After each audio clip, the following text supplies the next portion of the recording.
Bienvenue sur Musulman en chemin, le podcast qui t'accompagne à cheminer vers Allah, te connaître, t'apprécier pour une vie épanouie ici-bas en préparant l'au-delà. Je suis Amina Zamoun, ingénieure, coach professionnelle, étudiante en sciences islamiques et ici ta coach musulmane qui t'aide à prendre soin de toi et de ta foi. Ça te dit? Alors c'est parti! Assalamu alaikum wa rahmatullahi wa barakatuh mes sœurs et bienvenue dans l'épisode 5 du podcast Musulman en chemin. Et dans cet épisode, vous l'avez vu, on va parler de tawakkul, qu'on traduit généralement par confiance en Allah. C'est un sujet fondamental dont on parle beaucoup et à raison, parce que c'est un sujet central, récurrent, qui touche notre relation la plus intime avec notre Créateur. Et donc aujourd'hui, on va explorer ce que ça signifie réellement, en quoi est-ce que c'est indispensable, quels sont les bienfaits du tawakkul, quelles sont les erreurs communes qu'on fait tous et toutes, et comment l'appliquer dans notre vie quotidienne, développer et augmenter notre tawakkul, Inch'Allah. Et pour info, je suis en train de réfléchir à comment rendre le contenu du podcast applicable parce que souvent, ce que j'ai remarqué, c'est que beaucoup écoutent plein de podcasts, regardent plein de vidéos YouTube, apprennent plein de choses et c'est très bien. Par contre, le passage à l'action, l'application n'est pas aussi évidente. Et on le sait, on a un devoir d'apprentissage, donc ça c'est ok, alhamdoulilah. Mais on a aussi un devoir d'appliquer ce qu'on apprend, ce qu'on connaît. Sinon, nos connaissances ne sont pas utiles. Et elles viendront même témoigner contre nous le jour de la résurrection. Et quand je vous dis ça, mon objectif, c'est pas du tout de vous faire peur. On y va à notre rythme, un pas après l'autre. L'important, c'est d'avancer. Ce n'est absolument pas d'avancer vite, mais juste d'avancer et de cheminer, Inch'Allah. On n'est pas sur Musulman en chemin pour rien. Donc, je réfléchis à plusieurs choses, à plusieurs thématiques potentiellement mensuelles, je vous le disais dans l'épisode d'introduction à ce podcast, avec du coup, voilà, une thématique mensuelle avec le podcast et ensuite un atelier d'application. Et du coup, je vais en parler et donner les infos dans la lettre des musulmans en chemin. Donc, c'est la newsletter que j'envoie presque tous les mardis. Je dis presque parce que je suis humaine et qu'il va y avoir des mardis où je vais pas l'envoyer. Et du coup, inscrivez-vous, c'est gratuit bien sûr. Je vous partage énormément d'informations que je juge utiles, que j'espère utiles, Inch'Allah. Je vous partage pas mal de notions pour vous améliorer. Et il y a pas mal de notions qui sont complémentaires au podcast. Et bien entendu, je vous donne toutes les infos des nouveautés. Donc notamment cet atelier, cet accompagnement, je vous en dis pas plus. Et d'ailleurs, si je vous en dis pas plus, c'est parce que je n'ai pas totalement fini d'élaborer et de voir exactement ce que j'ai envie de vous proposer. Donc pour vous inscrire, c'est simple, c'est directement sur mon site. Je vous mettrai également le lien dans les notes de cet épisode. Et si vous voulez y aller directement, vous cliquez sur les notes de l'épisode ou alors vous tapez tout simplement musulmanenchemin.com/newsletter. Pour en revenir au sujet du jour, donc le tawakkul. En fait, j'entends beaucoup de sœurs qui se rendent compte qu'elles n'ont pas confiance en Allah et qui se sentent très mal en s'en rendant compte. Des sœurs souvent perfectionnistes qui aiment bien tout contrôler. Et on en reparlera, Inch'Allah, du sujet du perfectionnisme, parce que c'est un sujet que je connais personnellement très très bien. Je faisais partie de ces sœurs, et pour être honnête, je fais encore partie de temps en temps de ces sœurs. C'est un sujet que je connais bien parce que je l'ai étudié également, et parce que j'ai accompagné pas mal de sœurs dans cette situation. Et donc je vous disais, je fais encore partie de ces sœurs de temps en temps, parce que, eh bien, avoir un tawakkul à 100% tout le temps, c'est naturellement impossible. On est humain, et donc par définition, on fait des erreurs. Et plus que ça, on fait des péchés. Et si on fait des péchés, c'est parce qu'on a des baisses de foi, des moments où on est moins connecté à Allah, où on oublie sa présence, où on priorise autre chose à lui. Et c'est dur à dire, je suis d'accord avec vous, c'est dur à dire, mais c'est vrai. Et c'est Allah qui nous a créés comme ça, contrairement aux anges qui, eux, obéissent toujours à Allah. Et du coup, ce que je vous propose, c'est qu'on explore un peu plus ce que signifie le tawakkul. Donc, on va aller regarder la définition et vous allez me connaître, vous allez commencer à apprendre à me connaître. J'ai souvent cette démarche assez scientifique de commencer par là. On va essayer de comprendre son importance, également les erreurs qu'on fait, pour pouvoir ne plus les faire, bien entendu. On va aller voir les bénéfices du tawakkul et comment faire pour développer et augmenter son tawakkul, Inch'Allah. Et c'est un épisode qui a une importance assez particulière pour moi et du coup, j'ai envie de redire quelque chose que j'ai déjà dit dans l'épisode 1, mais ça me semble important de le redire. Je suis humaine, donc je suis amenée à faire des erreurs. Et s'il y a une erreur, eh bien c'est à cause de moi. Et si je dis quelque chose de juste, c'est grâce à Allah. Alhamdulillah. Donc on y va pour la définition. Le terme tawakkul au niveau de l'étymologie, ça provient de la racine arabe wakala, qui signifie confier, déléguer ou remettre quelque chose à quelqu'un. Et du coup, le tawakkul, ça consiste à confier toutes nos affaires et préoccupations à Allah et à lui demander son aide dans tous les aspects de notre vie. Et du coup, comme le mentionne la sourate 3, verset 122, dans le sens « Car c'est en Allah que les croyants doivent placer leur confiance ».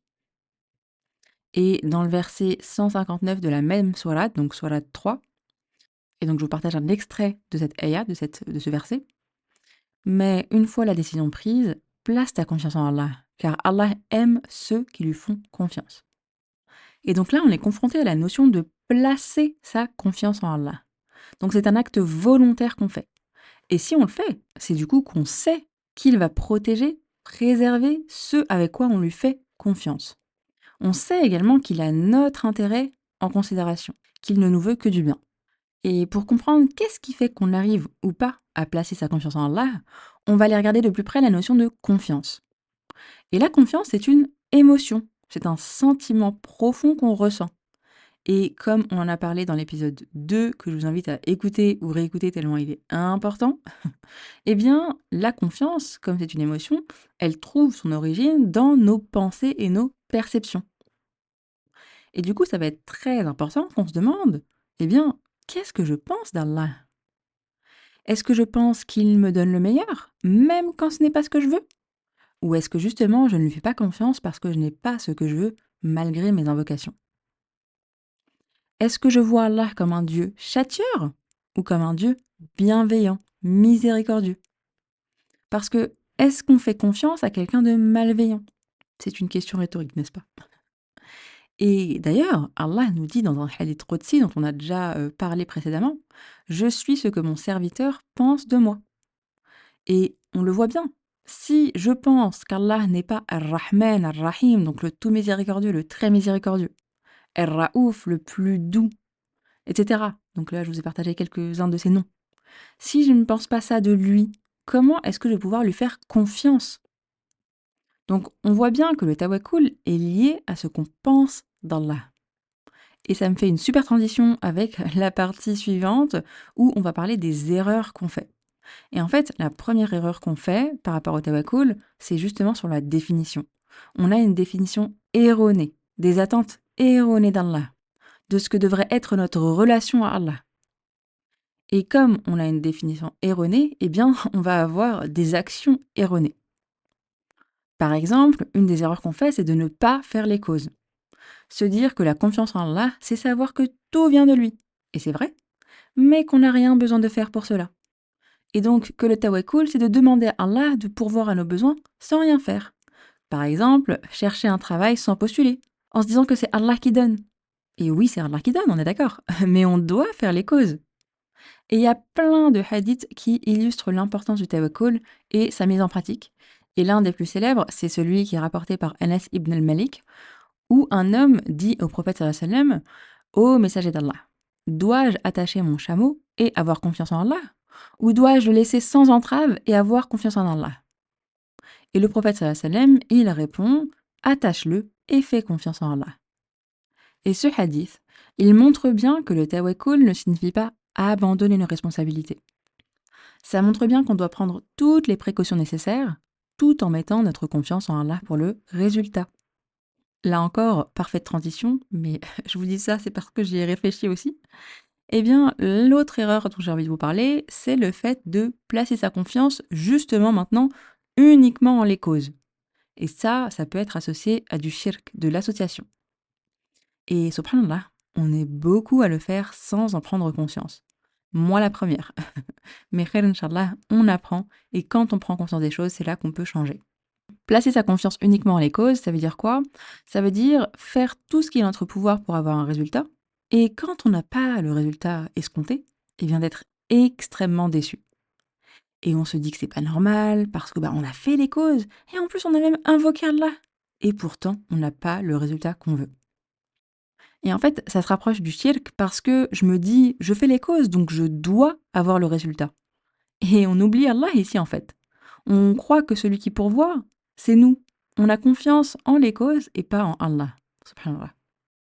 Et du coup, à ce moment-là, on peut être beaucoup à perdre confiance en Allah. Ce qui m'amène à l'erreur suivante. Penser qu'on aura confiance en Allah seulement quand on obtiendra ce qu'on veut. Et du coup, ça serait attendre d'avoir ce travail ou cette chose spécifique qu'on a demandé pour enfin faire confiance en Allah. Mais en fait, à ce moment-là, on ne se rend pas compte que ne pas obtenir ce qu'on souhaite, c'est en fait une bénédiction d'Allah.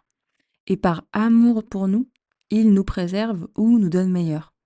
Et à ce sujet, autre hadith du prophète sallallahu alayhi wa sallam qui nous dit que nul musulman n'adresse à Allah, exalté soit-il, une invocation sans qu'Allah, exalté soit-il, ne lui accorde l'une de ces trois choses. Soit il hâtera l'exaucement de son invocation dans ce bas monde, soit il lui en réservera la récompense dans l'au-delà, soit il détournera de lui un mal équivalent à son invocation.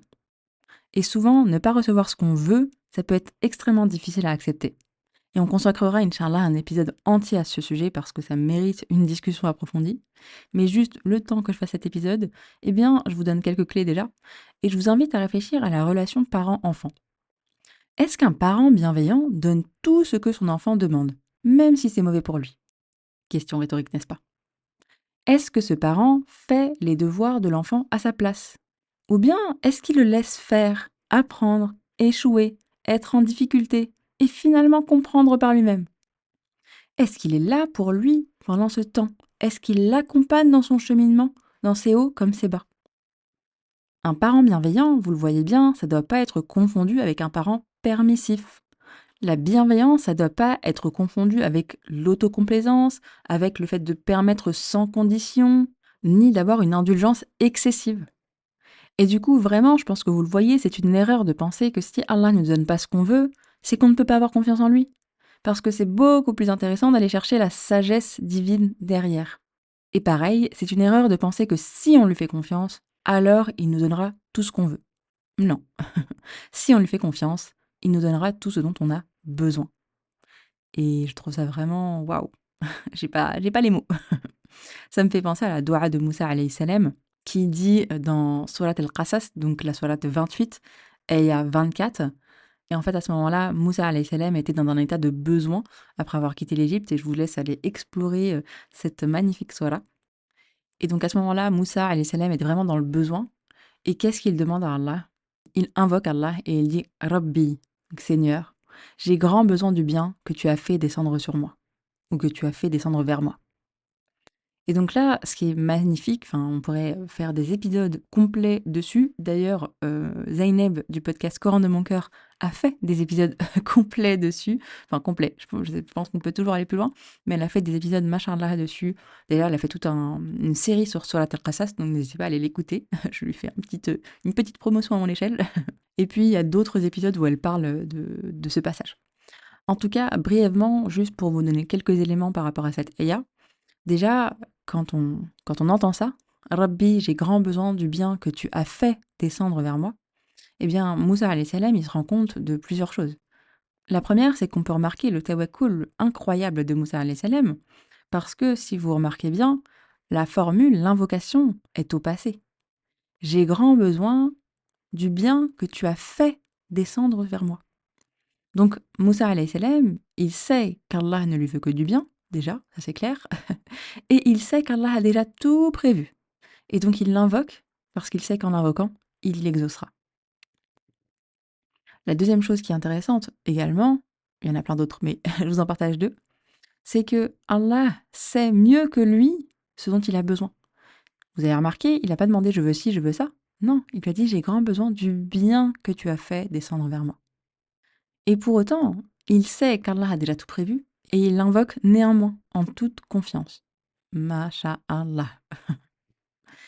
Et alors que nous, subhanallah, bah, on demande, et plus que ça, on exige presque qu'Allah nous donne ce qu'on veut, tel un enfant ingrat qui exigerait par exemple des bonbons à outrance alors que c'est mauvais pour lui, mais il ne s'en rend pas compte.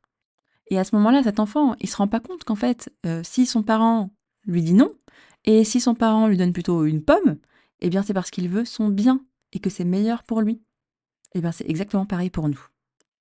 Donc cette erreur, c'est vraiment une grosse erreur, c'est le fait de ne pas réellement accepter qu'Allah sait mieux que nous ce dont on a besoin. Et attention, hein, je ne blâme personne ici, hein, parce que je pense qu'on fait tous cette erreur à un moment donné et on est sûrement amené à la refaire. C'est juste important d'en prendre conscience. Parce que sinon, comment agir dessus?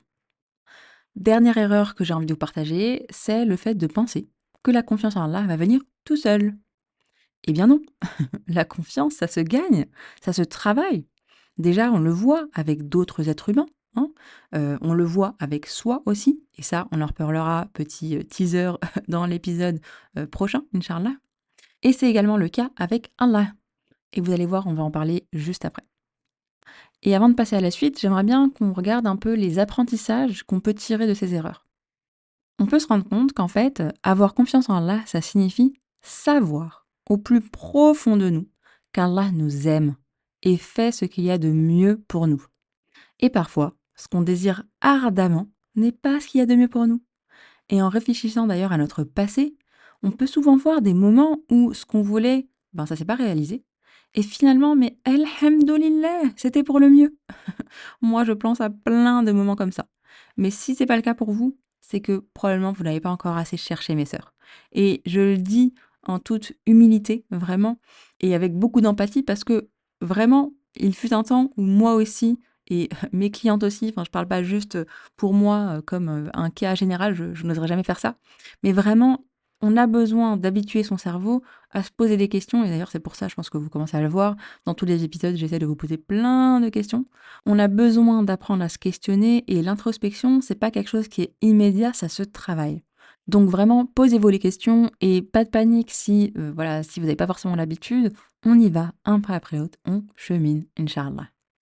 Et pendant ce cheminement, on peut bien entendu se documenter, apprendre, lire, et quoi de mieux que de lire le Coran. Et là, ça me fait penser notamment à l'histoire de Moussa alayhi salam et du sage, qui est racontée par Allah dans la Surat al-Kahf, versets 65 à 82, que je vous invite à lire, et qui nous montre bien la sagesse derrière les épreuves, et qu'on ne peut pas tout comprendre immédiatement. Encore une fois, on en reparlera, Inch'Allah, dans un prochain épisode sur les épreuves. Je pense que celui-là, il va être important, Inch'Allah. Et donc maintenant, je vous propose de regarder les bénéfices du tawakkul, les bénéfices de travailler son tawakkul. Qu'est-ce que ça permet?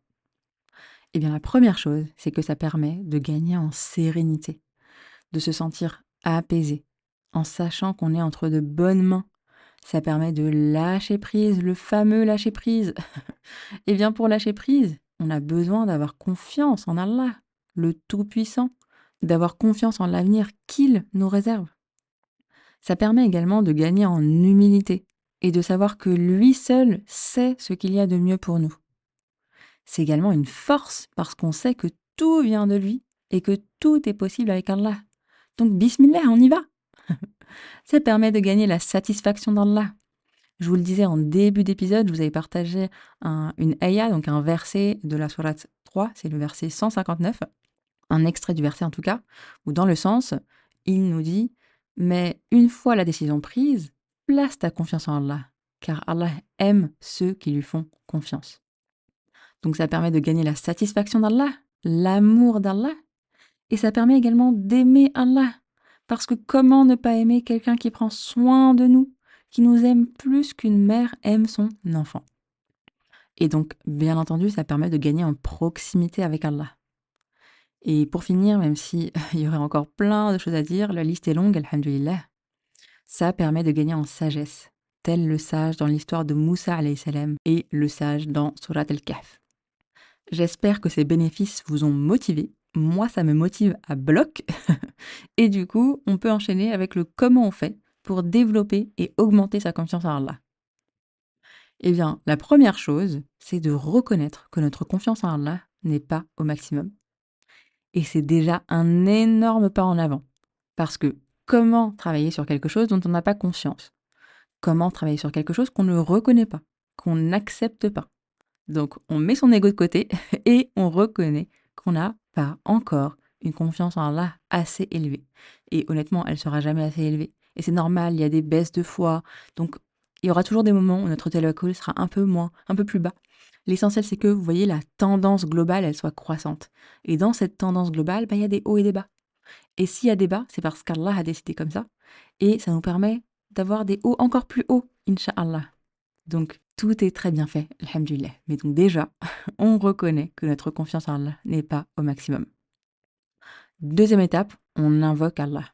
On lui demande son aide pour travailler sur son tawakkul. Donc on clarifie son intention, on essaye d'être la plus honnête possible envers soi et envers Allah, et on fait ça pour se rapprocher de lui. Et ensuite, bien sûr, on va pouvoir faire les causes. Et les causes que je vous propose de faire ensemble, eh bien, pas de surprise, c'est déjà de se questionner.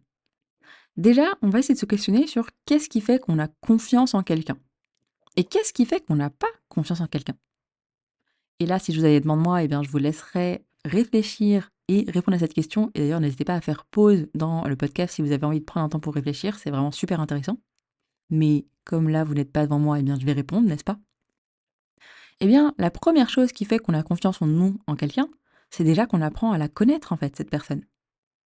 Et du coup, on peut se demander, qu'est-ce que je connais d'Allah? Et en fait, souvent, on connaît avant tout ce que d'autres personnes nous ont dit de lui. Et donc là, ça peut être notamment notre famille, la société, etc. Mais est-ce que c'est comme ça qu'on apprend à connaître quelqu'un? Imaginez avec un simple être humain, ok? Selon qui nous parle d'une personne, on peut avoir un avis très positif sur la personne ou un avis extrêmement négatif. Alors même qu'on ne connaît pas la personne, hein. Eh bien pour le coup, c'est exactement pareil avec Allah. On ne peut réellement le connaître que si on apprend à le connaître directement. Comment on fait, me direz-vous? Eh bien, il nous a quand même laissé un livre pour nous, pour toi, ma sœur, pour moi, pour l'humanité, pour chacun et chacune d'entre nous. Et donc, ça va être crucial d'apprendre à connaître Allah directement à travers le Coran et les enseignements du prophète Mohammed sallallahu alayhi wa sallam et de tous les prophètes qui l'ont précédé, bien entendu.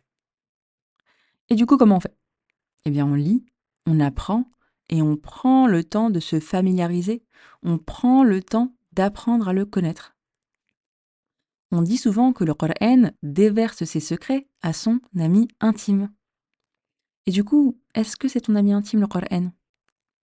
Et ça paraît logique en fait, parce que comme toute relation, instaurer la confiance, eh bien ça prend du temps. Et souvent, on s'attend, comme c'est Allah, ben juste en faisant un effort, une prière, une invocation, que ce soit un truc incroyable. Et on est déçu. On est déçu parce qu'on va pas ressentir grand-chose à ce moment-là. Bon, parfois c'est le cas et c'est Allah qui l'a décidé. Mais juste imagine, tu vas parler à une personne une fois ou deux fois et tu te demandes pourquoi elle ne te raconte pas toute sa vie. Mais c'est logique en fait, ça prend du temps, ça demande des efforts, ça demande de la patience. La confiance, ça se construit, ça se gagne. Et donc apprendre à connaître quelqu'un, c'est pas immédiat, ça prend du temps. Et je sais qu'on a du mal avec ça, surtout dans notre société actuelle qui va très très vite. On en a parlé déjà dans l'épisode 1, que je vous invite à écouter, parce que je vous donne pas mal d'informations pour mieux comprendre notre société actuelle. Mais du coup, je me répète, la confiance, ça se construit et ça demande du temps. Et bien entendu, des efforts. Ensuite, une autre façon d'apprendre à connaître Allah, eh bien, c'est par sa création. Donc, regarder, contempler la création, la planète, les cieux, les animaux, etc. Mais également soi-même, parce qu'on fait partie de la création. On peut apprendre à connaître Allah également par ses noms, et pas simplement en les lisant, mais en les étudiant. Et je vous dis ça, mais moi-même, je suis encore loin à ce niveau-là, et vraiment qu'Allah nous facilite, hein. On peut également apprendre à le connaître par l'application concrète de sa parole sur terre, avec le prophète Mohammed sallallahu alayhi wa sallam, qui était un Coran vivant, comme le disait Aïcha radhiyallahu anha, donc l'épouse du prophète. Et vous le voyez, il y a plein de façons d'apprendre à le connaître. Et on a juste besoin de commencer quelque part. Parce qu'on va apprendre jusqu'à la fin de nos jours. Alhamdulillah. Et l'essentiel, c'est de commencer. On commence un pas après l'autre avec ce qui nous paraît le plus facile, le plus simple, le plus approprié à nous. Et avec l'aide d'Allah, on va pouvoir butiner et apprendre de tous les côtés, Inch'Allah. Vraiment, c'est tout ce que je nous souhaite. C'est ce que je me souhaite en priorité. Parce que, voilà, la connaissance, elle est, voilà, j'ai envie de dire, elle est illimitée, surtout avec le Coran. On peut toujours plus apprendre et plus comprendre. Et bien sûr, je finis par quelque chose d'essentiel, que j'ai déjà évoqué, mais on n'oublie pas de renouveler son intention. Sinon, j'aurais beau lire, si je n'ai pas une bonne intention, ça ne marchera pas. Et maintenant, on arrive à la partie pratique. Je pense que vous commencez à avoir l'habitude avec mes questions en fin d'épisode. Mais du coup, pour renforcer votre confiance en Allah, je vous invite à réfléchir aux questions suivantes. Première question, qu'est-ce qui me fait penser que je n'ai pas confiance en Allah? On l'a dit, la première étape, c'est de reconnaître qu'on n'a pas confiance en Allah et d'aller comprendre ce qui nous fait dire ça. Parce que le but, c'est d'aller régler le problème à la source. Deuxième question, qu'est-ce que je pense d'Allah? Honnêtement. Et c'est vraiment important de faire un réel état des lieux et donc de ne pas se mentir à soi-même, ok? Troisième question, qu'est-ce que je fais pour avoir confiance en lui? On l'a dit, la confiance, ça se gagne, ça se travaille, déjà avec d'autres êtres humains, mais également avec Allah. Donc pareil, on fait le max pour être honnête envers soi-même, Inch'Allah. Quatrième question, comment est-ce que je me parle? Est-ce que je me parle avec bienveillance ou est-ce que j'ai des propos absolument horribles à mon égard que je n'oserais jamais dire à quelqu'un d'autre? Et oui, ça peut paraître bizarre de se poser cette question alors qu'on parle de tawakkul et de confiance en Allah, mais c'est important de se rappeler que je suis la créature d'Allah. Donc, si je me parle mal, je dénigre la création d'Allah. Et vraiment, cette question, elle est très importante et intéressante parce que si j'ai confiance en Allah, alors je dois développer ma confiance en moi. Parce que je suis une créature d'Allah. Il m'a même insufflé de son ruh, de son esprit. Il ne me donne pas de charge supérieure à ma capacité. Et justement, dans le prochain épisode, on va parler de confiance en soi. Et vous allez voir que les deux épisodes sont vraiment complémentaires. Voilà pour cet épisode, j'espère que ça vous aura apporté. Prenez vraiment le temps, prends vraiment le temps, toi, ma sœur qui m'écoute, de travailler sur ces questions, vraiment, de faire ce premier état des lieux. Et j'insiste parce qu'il n'y a pas de hasard, et donc si tu m'écoutes, ma sœur, c'est que tu en as besoin. Et moi, la première, je fais ce podcast, d'accord, je fais cet épisode, et j'en ai besoin. Donc moi, la première, je vais répondre, Inch'Allah, à ces questions. Et franchement, entre toi et moi, c'est un travail qu'on va faire à vie de se poser ces questions-là. Parce que, je l'ai dit, on l'a dit, les baisses de foi, elles seront toujours là. Et notre tawakkul, c'est quelque chose qu'on va devoir travailler jusqu'à la fin de nos jours. Khair, Inch'Allah. Et alhamdoulilah, parce que vraiment, c'est une bénédiction de travailler sur son tawakkul pour pouvoir se rapprocher d'Allah. On s'en rend pas compte, mais c'est une bénédiction. Il y a plein de gens qui ne le font pas. Peut-être que toi, ma sœur, moi d'ailleurs, moi la première, il fut un temps où on ne le faisait pas. Donc vraiment, alhamdoulilah, soyons reconnaissantes envers Allah qui nous permet de cheminer vers lui.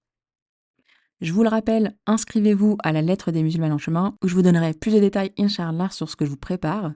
Et sinon, on se retrouve dans le prochain épisode, Inch'Allah, pour parler confiance en soi. Merci d'avoir écouté cet épisode jusqu'au bout. Si c'est le cas, j'imagine qu'il t'a apporté. Et dans ce cas, n'hésite surtout pas à le partager autour de toi. C'est un vrai cercle vertueux de Hassanet.